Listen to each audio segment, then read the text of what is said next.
নমস্কার, daily news line চ্যানেলে আপনাদের জানাই স্বাগতম। সংবাদ পড়ছি আমি অনামিকা। সিআইটিইউ এর কাছাড় জেলা কমিটির উদ্যোগে আসাম রাজ্যিক অঙ্গনওয়াড়ি এবং সহায়িকা সংস্থার মহিলারা শনিবার শিলচরের ক্ষুদিরাম বসুর মূর্তির পাদদেশে বিভিন্ন দাবি দাওয়া আদায়ের লক্ষ্যে আন্দোলনে বসেন। কেন্দ্র ও রাজ্য সরকারের অঙ্গনওয়াড়ি কর্মী ও সহায়িকাদের প্রতি বৈমাতৃসুলভ আচরণের বিরুদ্ধে এদিন গর্জে ওঠেন সিআইটিইউ এর নেতারা। তারা বলেন, বিজেপি নেতৃত্বাধীন বর্তমান কেন্দ্র ও রাজ্য সরকার কৃষক ও শ্রমিকদের উন্নয়ন বিরোধী সরকার। তাই অঙ্গনওয়াড়ি কর্মী মহিলাদের ন্যায্য দাবি আদায়ের জন্য সড়কে নেমে আন্দোলন করতে হচ্ছে। বিষয়টি খুবই লজ্জাজনক ব্যাপার বলে দাবি করেন তারা। বিস্তারিত দেখতে থাকুন ডেইলি নিউজ লাইনের ক্যামেরায়।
যারা সাধারণ মানুষ যাদের সন্তান সন্ততিদেরকে আপনারা খাওয়াচ্ছেন, সঠিকভাবে লালন পালন করা হয় তবেই ওদের সন্তানদেরও সঠিকভাবে লালন পালন করা সম্ভব। এই কথাগুলি ওদেরকে বলে, কারণ আপনারা সেবামূলক কাজ করছেন, সেই সেবা যাদের দিচ্ছেন তাদের সমস্ত কর্মচারী এই প্রত্যেক দিন আপনাদের সংগঠিত করতে হবে। আমরা সিআইটিইউ থেকে আমরা দায়িত্ব নিয়েছি যে প্রতিটি অঞ্চলে আমরা আমাদের যারা সহযোগী সংগঠন অঙ্গনবাড়ি, আশা, মধ্যাহ্নভোজন, চা শ্রমিক, নির্মাণ শ্রমিক, অন্যান্য অসংগঠিত শ্রমিক যে সংগঠনগুলি আছে তাদের মধ্যে একটা কোঅর্ডিনেশন, যাকে বলে একটা কোঅর্ডিনেশন তৈরি করা, তার সাথে কৃষক সভা, কৃষকদেরও আমরা আমাদের একটা সংযুক্ত মোর্চা তৈরি করছি, যে মোর্চার মাধ্যমে প্রতিটি অঞ্চলে আপনাদের কার্যকরী করতে হবে। আমাদের দাবি ন্যায্য দাবি, আমাদের দাবি ন্যায্য দাবি, আমাদের দাবি মানতে হবে, আমাদের দাবি মানতে হবে। বর্ধিত সম্মানের কাছে শীঘ্রই প্রদান করতে হবে, বর্ধিত সম্মানের কাছে শীঘ্রই কার্যকরী করতে হবে, নইলে মোদী সংগ্রাম চলছে চলবে, নইলে মোদী সংগ্রাম চলছে চলবে। ইনসাফ জিন্দাবাদ, শ্রমিক ঐক্য জিন্দাবাদ, অঙ্গনওয়াড়ি কর্মী সরকার সংস্থা জিন্দাবাদ। আমাদের দাবি ন্যায্য দাবি, আমাদের দাবি ন্যায্য দাবি, আমাদের দাবি মানতে হবে, নইলে সরকার গদি ছাড়তে হবে। আসাম সরকার হুঁশিয়ার, আসাম সরকার হুঁশিয়ার, ইনসাফ জিন্দাবাদ, অঙ্গনওয়াড়ি কর্মী সরকার সংস্থা জিন্দাবাদ। দাবিতে এবং আপনারা সেই আন্দোলনকে এগিয়ে নিয়ে গিয়েছিলেন এবং এই আন্দোলনের ফলে চলাকালীন সঞ্চালক মহোদয় বিভাস মেধি মহাশয় উনি ওনার তত্ত্বাবধানে ওনার উদ্যোগে এবং দাবি আপনাদের কার্যকরী করার জন্য একটা পদক্ষেপ নেওয়া যায় কি না। এই তারিখ ছিল গত 19 অক্টোবর সঞ্চালকের কার্যালয়ে নেতৃবৃন্দের সাথে আমাদের ইন্দিরা নায়ক, জয়মতী দাস আরো অন্যান্যরা সেই আলোচনায় অংশগ্রহণ করেছিলেন। সেখানে বিস্তারিতভাবে অনেকক্ষণ আলোচনা হয়েছে। আলোচনার পর আমাদের সঞ্চালক মহোদয় এটি সমন্বয় রেখে মানিক বৃদ্ধির জন্য আমি একটা প্রস্তাব দিলাম। আপনারা এই প্রস্তাবের প্রতি সম্মতি জ্ঞাপন করেন এবং আমি এই প্রস্তাবকে কার্যকরী করার জন্য রাজ্য সরকারের কাছে ইতিমধ্যে প্রেরণ করব এবং আমি রাজ্য সরকারের অনুমোদন আমি নিশ্চিত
টাকা আজ পর্যন্ত সেই সরকার নির্লজ্জ সরকার আজ পর্যন্ত সে জবাব দেয়নি আমাদের এই সাংবাদিক শুধুমাত্র সাংবাদিকের জন্য প্রতিশ্রুতি দিয়েছে মজুরির জন্য নয় কিন্তু আমাদের এই আসাম সরকার আমাদেরকে কোনো পাত্তা দিচ্ছে না এই সরকারকে আমি নিকম্মা সরকার বলছি আজকে আমাদের গৌহাটিতে অনেক আমাদের নেতৃবৃন্দ ব্রহ্মপুত্র ভ্যালির আমাদের কর্মীরা রাত দিন দিবারাত্রি আন্দোলন করে যাচ্ছে এই সরকার তা দেখছে না এই সরকার করিমগঞ্জ শহরে আসলে জায়গায় জায়গায় জায়গায় শহরে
কাছাড় জেলার বিভিন্ন প্রজেক্ট থেকে আগত আমার বান্ধবী সকলকে জানাই আমি আমার আন্তরিক শ্রদ্ধা এবং সংগ্রামী অভিনন্দন।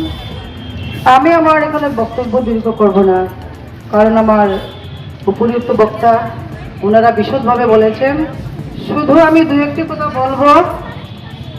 আমাদের স্বার্থে আমাদের সাম্মানিক বৃদ্ধির দাবি নিয়ে আমার বান্ধবীরা কিভাবে গুয়াহাটিতে চচ্ছলে আন্দোলন করছে, সেটা যদি আপনারা হয়তো ফেসবুকে দেখলে বুঝবেন না।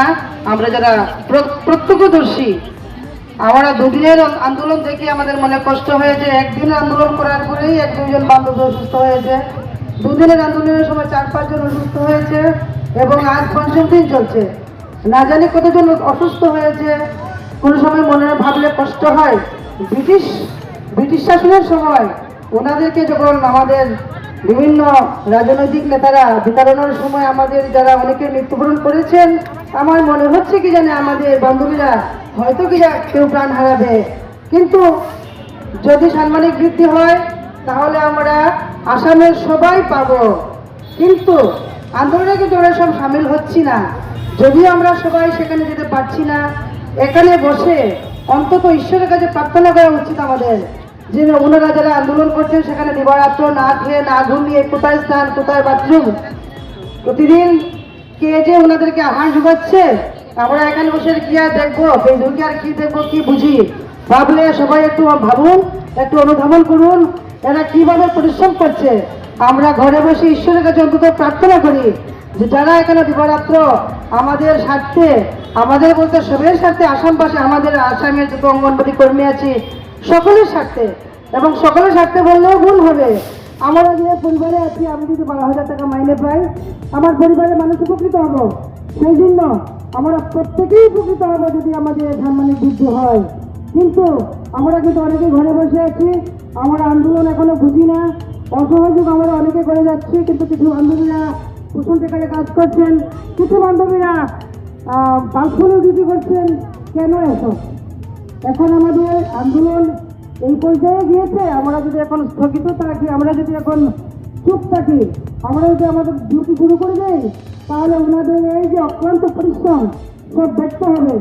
সেই জন্য আমার বরাকদিনের আমার বান্ধবী সকলের প্রতি বিনম্র অনুরোধ, আমরা যতদিন পর্যন্ত গভর্নমেন্ট আমাদের কথা, আমাদের ন্যায্য পাওনা দিচ্ছে না, ততদিন পর্যন্ত আমরা অসহযোগ চালিয়ে যাব।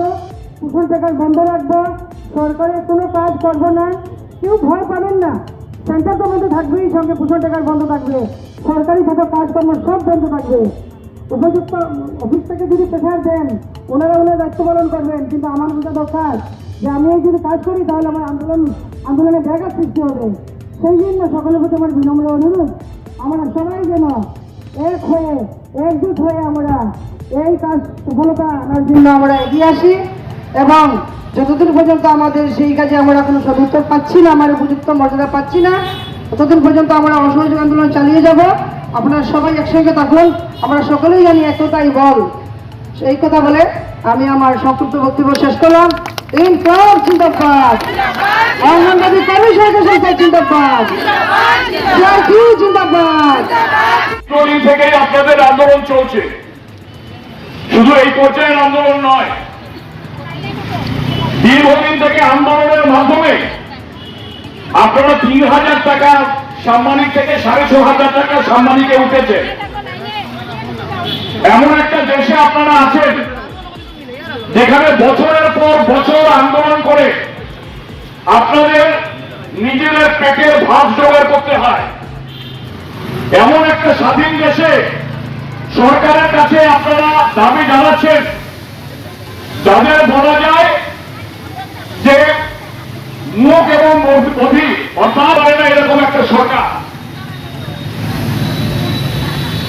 গতকাল এই বরাক উপত্যকা ভিজিট করে গেছেন আমাদের শ্রদ্ধেয় প্রধানমন্ত্রী মুখ্যমন্ত্রী হিমন্ত বিশ্ব শর্মা।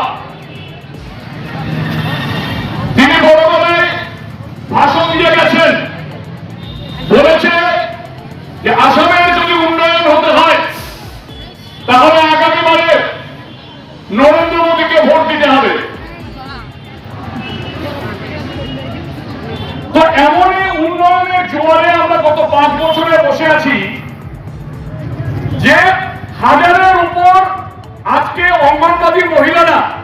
এখানে রাস্তায় এসে ধর্ণা দিতে হচ্ছে কিসের জন্য? সামান্য একটু ন্যূনতম যে সাম্মানিক, সেই সাম্মানিক বৃদ্ধির জন্য। সেটাও কত? আমাদের এখানকার ন্যূনতম মজুরি যেটা আছে, সেই মজুরিটা পর্যন্ত তাদের দেওয়া হয় না। এই মজুরির দাবিতে তারা আজকে আন্দোলনের পথে নেমেছে। এই আন্দোলন আর এই নিম্নতম মজুরির থেকেও কম মজুরি পাওয়ার জন্য তিনি বলছেন আগামী দিনেও নরেন্দ্র মোদীকে ভোট দেবেন। ভোট দেবেন নরেন্দ্র মোদীকে, একজন ব্যক্তিকে, হিমন্ত বিশ্ব শর্মাকে নয়, বিজেপিকে নয়, কোন উন্নয়নকে নয়, একজন ব্যক্তিকে ভোট দিতে বলছে। কেন? বলছে তাতে নাকি উন্নয়ন হবে। আমি আপনাদের কাছে এবং সরকারের কাছে আমি একটাই প্রশ্ন রাখতে চাই, আপনারা নিজেরা সেটা বিচার বিবেচনা করবেন আর সরকারের কাছে সেই প্রশ্নটা রাখবেন। একটা স্বাধীন দেশ, স্বাধীন দেশের নাগরিক, তাকে সাংবিধানিক অধিকার দেওয়া হয়েছে সরকারকে প্রশ্ন করা। এই প্রশ্ন যারা করতে পারে না, তারা কোনোদিন কোনো দাবি আদায় করতে পারে না। আপনারা বলবেন যে উন্নয়নের মাপকাঠিটা কি? উন্নয়নের মাপকাঠির প্রথম কথা হচ্ছে অর্থনৈতিক উন্নয়ন। আর সেটা কিভাবে হয়? প্রাথমিকভাবে আমার দেশের 70% মানুষ কৃষির উপরে নির্ভরশীল। আমার বরাক উপত্যকায় দূরে যেতে হবে না। আপনি লক্ষ্য করে দেখুন, স্বাধীনতার পরবর্তীতে আজ পর্যন্ত এই কাছাড় জেলায় কোন ক্ষেতের মধ্যে একটার বেশি ফসল উৎপাদন হয়েছে? যেখানে অন্যান্য রাজ্যে, পাঞ্জাবে, হরিয়ানায় বছরে 3-4টে ফসল ওঠে, সেখানে আমার দেশে আপনাদেরই অনেকের ক্ষেত খামার আছে যারা বছরে মাত্র একবার ধান উৎপাদন হয়, তারপর সারা বছর জমিটা পড়ে থাকে। কেন? কারণ সেচের কোনো বন্দোবস্ত নেই, জলসেচের বন্দোবস্ত নেই। কেন 5 বছরে এই কৃষিজ উৎপাদন বৃদ্ধির জন্য এই সরকার চেষ্টা করেনি? আমি এই কথাগুলো এই জন্য আনছি যে আপনারা অধিকাংশই গ্রামের মানুষ, কৃষির সঙ্গে আপনাদের পরিবার কোনো না কোনো ভাবে জড়িত। সেখান থেকেই আজকে আপনারা এই সামান্য মজুরিতে আপনাদের কাজ করতে হচ্ছে অঙ্গনবাড়ি ওয়ার্কার হিসেবে। কারণ ওই কৃষির অর্থে আপনাদের পরিবার চলার মতো অবস্থা নেই, যার জন্য আজকে কৃষকরা দিল্লিতে আন্দোলন করছে ন্যূনতম সহায়ক মূল্য দেওয়ার জন্য। সেটা দেওয়া হয়নি। সুতরাং এই পরিস্থিতি বজায় রাখার জন্য বলছে আবার আগামী দিনে ভোট দিতে। দ্বিতীয়, অর্থনৈতিক উন্নয়ন, চাকরি। আপনি বলেন দেখুন তো, গত বরাক উপত্যকায় আমাদের প্রত্যেকের ঘরে বেকার ছেলে মেয়েরা আছে, চাকরি নেই। আপনারা যারা অঙ্গনবাড়ি, যাদের চাকরি আছে, আপনারা মহিলারা, এরা বলে এটা চাকরি না, এটা নাকি স্বেচ্ছাসেবক। মানে আপনি ইচ্ছায় শ্রম দিচ্ছেন, তার বিনিময়ে আপনাকে সাম্মানিক দিচ্ছে। যে সাম্মানিকটা অসম্মানের পর্যায়ে পড়ে, যে সাম্মানিক আদায় করার জন্য পৃথিবীর কোনো জায়গা নেই, যে সম্মান আদায় করার জন্য রাস্তায় বসে আন্দোলন করতে হয়। সম্মান দেয় তাদেরকে যারা নিজেরা ত্যাগ স্বীকার করে অন্যের জন্য কাজ করে, তাদেরকে লোকে সম্মান দেয়। আপনারা কাজ করছেন অন্যের জন্য, বাড়ি ত্যাগ করছেন, ঘরের সমস্ত সুখ সুবিধা ত্যাগ করে আপনারা বাচ্চা বাচ্চা ছেলে মেয়েদের আপনারা যে সেবা দিচ্ছেন, তার বিনিময়ে যে সম্মানিত দিতে হয়, সেই সম্মানের জন্য আপনাকে পথে বসতে হচ্ছে। এই হচ্ছে সরকারের উন্নয়ন। তৃতীয়ত, স্বাস্থ্য এবং শিক্ষা। স্বাস্থ্য ক্ষেত্রে আপনারা বলুন তো, আপনাদের কোন গ্রামে কতজন ডাক্তার আছে রুগী পিছু?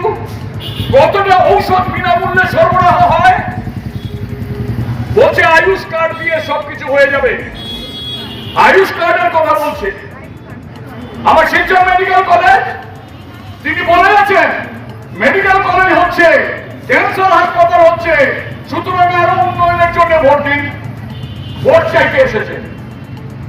তা শিলচর মেডিকেল কলেজ 50 বছরের উপরে, কেন এখনো পর্যন্ত একটা সুপার স্পেশালিটি হাসপাতালে উন্নীত করা হলো না?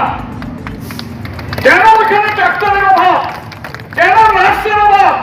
সেটা পূরণ না করে শিলান্যাস করে রাজনৈতিকভাবে একটা মেডিকেল কলেজ ঘোষণা করে দিয়ে ভোটের আগে তিনি ভোট ভিক্ষা করতে এসেছেন। শিক্ষা, আপনি বলুন তো, আপনাদের পরিবারের কটা ছেলে মেয়েকে আপনি প্রাইভেট কলেজে পড়াতে পারবেন? আপনি যান শিলচরের প্রাইভেট কলেজগুলিতে, বছরে 1000 টাকা তাকে ডোনেশন দিতে হয়, কত হাজার টাকা ফিস দিতে হয়।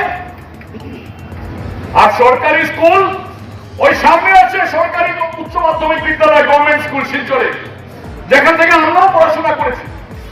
গিয়ে দেখুন সেখানে কটা শিক্ষকের পদ খালি আছে, কটা নন টিচিং স্টাফের পদ খালি আছে। সেই সমস্ত পদগুলিকে পূরণ করার জন্য এই সরকারের কোনো মাথা ব্যথা নেই। তাহলে কৃষি নেই, স্বাস্থ্য নেই, শিক্ষা নেই, চাকরি নেই। এই সরকারকে আপনারা ভোট দিন। কেন? নরেন্দ্র মোদীর 26 ইঞ্চি বুকের ছাতি দেখে ভোট দিন। এই নরেন্দ্র মোদী বুক খুলিয়ে বলেছে, পার্লামেন্টে বলেছে, বাজেট সেশনে বলেছে, আমরা 80 কোটি দেশের মানুষকে বিনামূল্যে খাদ্য দিচ্ছি, রেশন দিচ্ছি।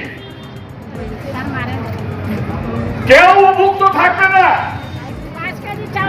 130 কোটি মানুষের মধ্যে 80 কোটি মানুষকে যদি বিনামূল্যে খাবার দিতে হয়, তাহলে সে দেশের উন্নয়ন কোন জায়গায় সেটা উনি বোঝেন না। সবাইকে ঘাস খাই আমরা। 80 কোটি মানুষ যাদের রোজগার নেই, যারা দৈনন্দিন খাবার কিনে খেতে পারে না, তাদেরকে দরকার, তাদের রোজগার, তাদের কাজ দেওয়া দরকার, তাদের মজুরি দেওয়া দরকার, যেন আত্মসম্মানের সাথে। কৃষক সভার পক্ষ থেকে, আসাম রাজ্য কমিটি তথা কাছাড় জেলা কমিটির পক্ষ থেকে আপনাদের এই আন্দোলনের প্রতি আমরা পূর্ণ সমর্থন জানাচ্ছি এবং আগামীকালকে 11টায় এই শিলচর ক্ষুদিরাম মূর্তির পাদদেশে আমরা আপনাদের এই আন্দোলনের প্রতি সংহতি জানিয়ে আমরা 2 ঘন্টা অবস্থান ধর্মঘট আমরা পালন করব। এবং শুধু এখানে নয়, আমরা গতকালকে জরুরি ভিত্তিতে আমাদের কিষাণ রাজ্য কমিটির মিটিং অনলাইনে হয়েছে। আমরা সেই মিটিংয়ে সিদ্ধান্ত নিয়েছি শুধু কাছাড় জেলা নয়, গোটা আসামের বিভিন্ন জেলাতে, বিভিন্ন অঞ্চলে আমাদের সংগঠনের পক্ষ থেকে আপনাদের সংহতি জানিয়ে আমরা এই আন্দোলন কর্মসূচি পালন করব। অত্যন্ত দুঃখ লাগে যে গত অক্টোবর মাস থেকে সমগ্র আসামে প্রায় 1,21,000 অঙ্গনওয়াড়ি কর্মী এবং সহায়িকা তারা আন্দোলন চালিয়ে আসছে অত্যন্ত ন্যায্য দাবি নিয়ে। কিন্তু আমাদের আসামের বিজেপির নেতৃত্বে সরকার এই ন্যায্য দাবির প্রতি তারা বিন্দু মাত্র কর্ণপাত করেননি এবং যার ফলে আপনারা আন্দোলন চালিয়ে আসছেন। এবং গত 27 ফেব্রুয়ারি থেকে আমাদের গৌহাটিতে হাজার হাজার অঙ্গনওয়াড়ি কর্মী এবং সহায়িকারা তারা আন্দোলন শুরু করেছেন। আমরা কালকে আলোচনা করে দেখেছি যে গৌহাটিতে যারা আন্দোলন করছেন দিবারাত্রি এই খোলা আকাশের নিচে তারা মাটির সঙ্গে মিশে লড়াই করছেন এবং এখন পর্যন্ত আমরা শুনেছি অনেক অঙ্গনওয়াড়ি কর্মী এবং সহায়িকা বোনেরা তারা মারাত্মকভাবে অসুস্থ হয়ে মেডিকেল কলেজে, গুয়াহাটি মেডিকেল কলেজে চিকিৎসাধীন আছেন। অর্থাৎ এহেন একটা প্যাথেটিক ঘটনা আজকে আসামের বুকে চলছে। অথচ দেখা যায় আসামের সরকার যারা নিজেদেরকে বলছে যে তারা অনেক উন্নতি করছে, কিন্তু আমরা দেখেছি আজকে এই 1,21,000 যারা আজকে দিবারাত্র পরিশ্রম করছে তাদের কোনো কথা তারা কর্ণপাত করেননি। এবং অন্যদিকে আমরা আলোচনা করে দেখেছি যে অঙ্গনওয়াড়ি কর্মী এবং হেল্পাররা শুধু তাদের দায়িত্ব পালন করছেন না, অতিরিক্ত অনেক কাজ তাদেরকে দিয়ে করানো হচ্ছে, যেটার কোনো পারিশ্রমিক তারা পাচ্ছেন না। দুঃখ লাগে বর্তমান এই আর্থিক অভাব অনটনের প্রেক্ষাপটে এই যে মুদ্রাস্ফীতির পরিপ্রেক্ষিতে মাত্র একজন ওয়ার্কার 6,500 টাকা পাচ্ছেন মাইনে সাময়িক, এবং যেটা শুনেছি আমরা যে হেল্পারটা পাচ্ছেন মাত্র 3,200 টাকা। এই টাকা দিয়ে কি একটা পরিবার চালানো যায়? অথচ দেখা যায় আমাদের পার্শ্ববর্তী যে সমস্ত রাজ্যগুলো আছে, কেরালা, তামিলনাড়ু এবং পন্ডিচেরি, বিভিন্ন রাজ্যে আজকে তাদের সাময়িক হিসাবে 18,000, 17,000 এভাবে দেওয়া হচ্ছে। সুতরাং আজকে আপনাদের যে লড়াই, যে 6,500 টাকার পরিবর্তে 18,000 টাকার দেওয়ার যে লড়াই এবং অত্যন্ত ন্যায্য দাবি আপনাদের, এই ন্যায্য দাবির প্রতি আমরা পূর্ণ সমর্থন জানাচ্ছি। আমরা আপনাদের লড়াইয়ের সাথে আমরা আছি, এখন আছি, আগামীতে থাকবো। এই লড়াই আপনারা চালিয়ে যান, আমরা আপনাদের পাশে থাকবো। এই লড়াইকে যেভাবে আরো শক্তিশালী করা যায় আমরা চেষ্টা করব। সুতরাং আমি আমাদের সংগঠন সারা ভারত কৃষক সভা কাছাড় জেলা কমিটির পক্ষ থেকে আপনাদের প্রতি আবার সহানুভূতি জানিয়ে আপনাদের এই আন্দোলনের প্রতি আমাদের সংবাদ পরিবেশন আপনাদের ভালো লেগে থাকলে লাইক, শেয়ার ও কমেন্ট করে পরবর্তী সংবাদ তৈরি করতে আমাদের উৎসাহিত করুন। নতুন ভিউয়ার্স হলে আমাদের চ্যানেলটি চট করে লাইক, শেয়ার ও কমেন্ট করবেন, তার সঙ্গে সাবস্ক্রাইব করতে ভুলবেন না। ডেইলি নিউজলাইন চ্যানেলের পক্ষ থেকে আপনাদের জানাই ধন্যবাদ।